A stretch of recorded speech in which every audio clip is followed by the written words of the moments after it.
everyone, it's Bill here again, and in today's tutorial we're going to look at the third of the 3 easy jazzy pieces that I've written for you. Quite a lot of you have been in touch to tell me that you've really enjoyed the first 2 pieces and found them useful, so hopefully this one will hit the spot as well. It's called On Dolphin Lane and it's in F major. Like the earlier pieces in the series, it's kind of aimed at 2 different groups of people. First of all, those of you who can read some sheet music but who want to kind of get a feel for the rhythms and the sounds of jazz. Yeah, maybe if you're thinking about starting my jazz piano for beginners course. It's also aimed at those of you who have worked through my beginners piano course and who want more music to kind of challenge yourself and practice your reading skills. By the way, if you haven't come across either of the 2 courses that I've mentioned there and you want to find out more, they're 100% free, they're 100% on YouTube, and you'll find the links to them, the playlist links, in the description text right underneath this video on its YouTube watch page. Okay, so without further ado, let's have a listen to On Dolphin Lane. As usual, you can find a link to download the PDF of the score in the description text underneath the video. And what I'll do is, as always, play through it once with the score on screen, and then I'll take the score down and play through again so that you can see what my hands are doing. And then we'll have a talk through some of the stuff that's going on in the piece and how you can start working on it for yourself. Okay, here we go.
Okay, now let's hear it again, but without the score on screen.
First things first, let's have a look at the left hand here. We've got quite a lot of fancy schmancy stuff going on in the right, but the key to On Dolphin Lane is getting a good, firm, solid left hand, okay? What I would advise you to do is work through the left hand first, yeah? If you're fairly new, if you're not a particularly confident sight reader, work through that left hand first and really kind of get it into your brain. There are two things that you need to be focusing on. First of all is evenness. You'll see in the left hand we've got quite a few of these shapes, seventh shell chords. Yeah, now we saw those when we were working on A Quiet Night on South Street, the very first of the Easy Jazzy pieces. Yeah, with open sevenths like that, it's really important to try to be even across the two notes. If we were playing an open octave, not such a big deal, because if we put more weight on the fifth than on the thumb, more on the lower note than the upper note, you know, the fact that it's the same note, just an octave apart, would kind of conceal that. But when we're working with an open seventh, it's much more noticeable if one of the notes is stronger than the other. So aim for, as far as you can, aim for evenness. And I'm aware I wasn't setting a perfect example there when I was playing through myself, yeah. It's one of those things that is an ideal to aim for, yeah. You will find that complete perfection is actually quite difficult, especially because you're jumping about quite a lot. But as far as you can, aim for evenness between the notes, yeah. The other thing you need to be looking out for is precision. Okay, because as I said, we've got a fair amount of jumping around, and there are also quite a few accidentals. Yeah, so we're in the key of F major, so the only black note we have kind of natural to the key is B flat, but quite a few of additional ones are in there. What I've tried to do is mark in the courtesy accidentals, they're the ones in brackets, following bars where there have been accidentals that are not in the key signature. Okay, so you kind of remember that they cancel out. But do pay close attention to what accidentals are where. And if in doubt about, you know, whether you should be playing an F sharp or a D flat in a particular place, don't be afraid to refer back to what I did in the playthrough. Okay, so in that left hand, we're looking for precision, we're looking for balance, we're looking for evenness. And as I said, I will practice it through quite a few times before you try adding the right. And as you do, also count. We've got, as we'll see in a second, we've got a little bit of rhythmic latitude on Dolphin Lane. Okay, the tempo marking gives us a bit of freedom to play around, but I would try to make sure as far as you can that you're counting a good solid 4 in the bar. 1, 2, 3, 4, 2, 2, 3, 4, 3, 2, 3, 4, 4, 2, 3, 4. So you really kind of get the feel of the rhythm and the drive of the piece in your head as you're practicing that left hand. Now let's have a look at what's going on in the right hand. Clearly, On Dolphin Lane is a very melodic piece. It's really the melody that's driving things forward in the right hand. And in one or two places, it's quite complicated. Now, the first practical consequence of that for you, the piano player, is that you have to work out the fingering, because there's some reasonably tricksy fingering to be dealing with here. Let's just play through a few bars, a few measures, starting at the end of bar 3, just for kind of 4, 5, 6 bars. Just watch what the fingers are doing.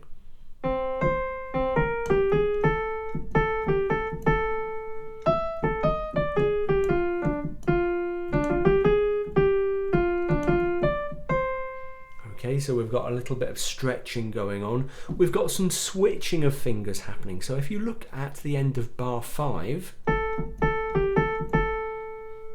okay, so I've got the 4th on that A and I switch to the thumb to reach the E. Now you might say to yourself, why dance about on that A? Why not just jump from the 4th if there's going to be a jump? Why not jump from the 4th up to the 5th, up to the E with your 5th finger? And you could do that. The aim of good fingering is to make things as smooth as possible, and I think for most people it will lead to a smoother progression, up the keyboard, and an easier balance in your hand if you actually make the switch there on that A. But you may disagree, your hands may be different from mine, so do feel free to play around with the fingering a little bit. What I would suggest you do is use my fingering first. Okay, and if it works for you, use it, but do feel free to tweak it.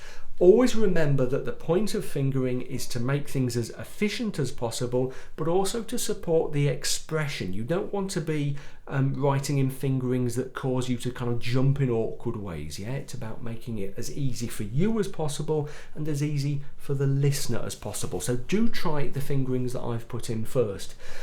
I sometimes get in trouble with people because they say, hey, you know, you've put in fingering in on some phrases and not on others. Why is that? There's a very simple reason for that. If I think the fingering is reasonably obvious, then I don't put it in. Also, in repeated sections, I don't put I don't repeat the fingering. Okay, and that's kind of a convention of piano music that you will come across time and time again. The first time you see a kind of melodic phrase, a melodic device, fingerings may be written in, but the second time it appears, there will be no fingerings, yeah?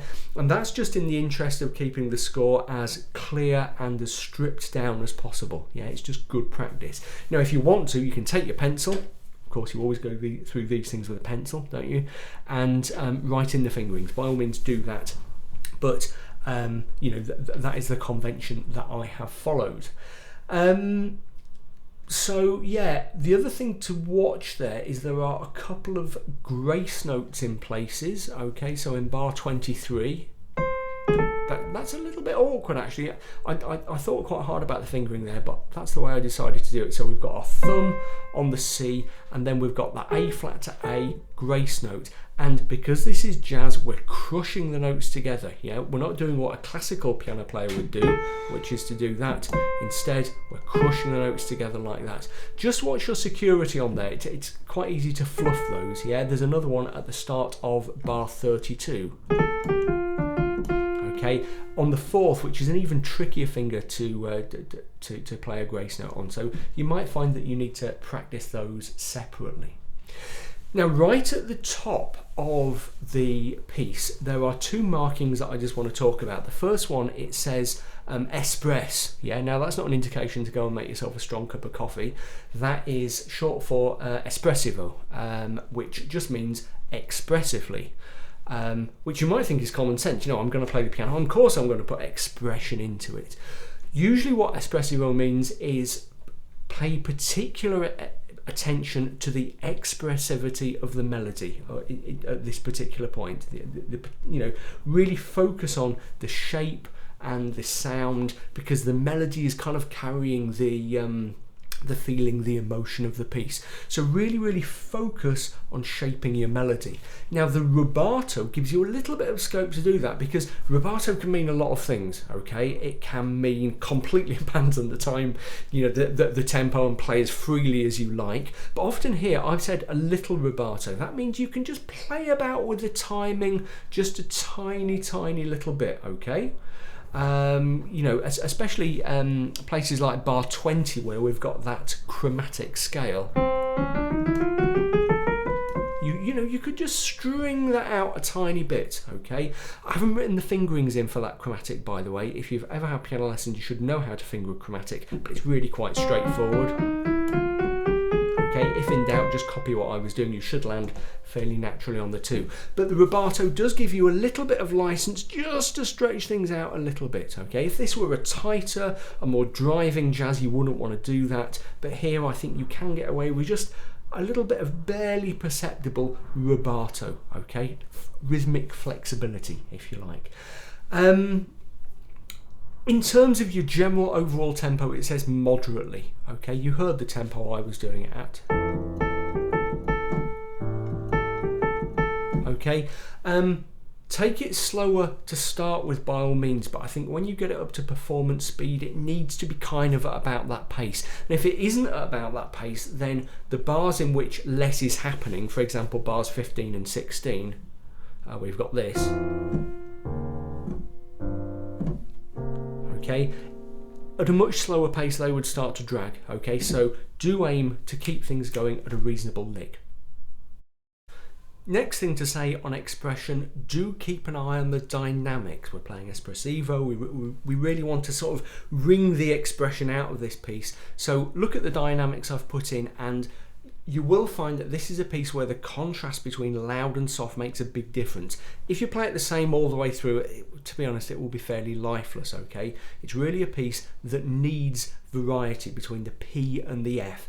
Don't go too quiet until you get right to the end where it's marked PP, and don't get too, you know, wildly loud. Don't really bash the keyboard in the forte, the F sections, bar 21 I'm looking at in particular. But do go for those louds and softs. If you want to play things a little bit different from what I did in terms of the dynamics, that's absolutely fine. I don't think the dynamics that I played exactly match what I'd suggested in the piece, but kind of use them as a starting point. That's the whole point of dynamics. You shouldn't slavishly follow them, but they're a starting point to help you develop your own expression of the piece. One other thing that I will say that's important is the pedal. If I were you, I would stay off the sustain pedal. You might, when things get really quiet at the end, depending on your piano, you might want to use a little bit of soft pedal just to get really down and quiet at the end there. Okay, really soft there with the soft pedal. Do that if you want to, but in terms of the sustain pedal, I would stay off that, okay? I think I maybe touched it a couple of times. Yeah, I don't think so, but in general, it is a piece that you should be able to play pretty well without sustain, and that's good practice. Often, as you get into the sustain pedal, it can be really easy to kind of rely on it a little bit. Yeah, so if you can, do as much as possible without the sustain pedal. And that's kind of it, okay? So have a go at it, see how you get on. I really would print it out if I were you. I know it's great to put these things on iPads and stuff these days and stick them on the piano, but there is nothing to beat one of these things for annotation. So if you can, print it out, scroll all over it, have a go, and let me know how you get on. I would say practice left hand, then right hand separately, and get them to a pretty good standard separately before you try putting them together, and don't get disheartened if when you do try putting them together you seem to kind of regress a little. I think that's, you know, a reasonably understandable thing to do, but especially getting the left hand down, I think you're going to find makes a big difference to you. Okay, so that's kind of it for another tutorial. I hope you've enjoyed these easy jazzy pieces. You know, quite a few people have been in touch to say that they're useful, and you know, if I continue to get good feedback on them, then I might do some more next year. You know, we could build up quite a nice little collection of these things. So there we go. As usual, subscribe to my channel if you haven't. Follow me on Facebook, follow me on Twitter, follow me on Instagram. All the links are below. Please do check out my Patreon crowdfunding campaign, patreon.com/Bill Hilton. If you can spare just a few dollars a month, that makes a really good difference. You know, it all kind of adds up, helps pay for my time in front of the piano, as it were. And obviously check out my books, in fact, How to Really Play the Piano, the Stuff Your Teacher Never Taught You. If you can read just a little bit of music, certainly if you can read enough music to play on Dolphin Lane, then you will get by with How to Really Play the Piano, and it will teach you all the stuff about chords, you know, the basics of how chords work on the piano in particular, and how you can begin to comp and improvise and stuff like that. All the stuff that you probably never learned in piano lessons. I've got other books as well, 7 Studies in Pop Piano and An Introduction to Cocktail Piano, which if you like this style you might find useful, and again I'll stick links to those underneath. Comments, questions, obviously always welcome. I always try to respond to them eventually, even if it takes a little bit of time. So yeah, just stick those under the video or under any video of mine on YouTube. That's brilliant. Okay, enjoy on Dolphin Lane, and I'll see you again soon.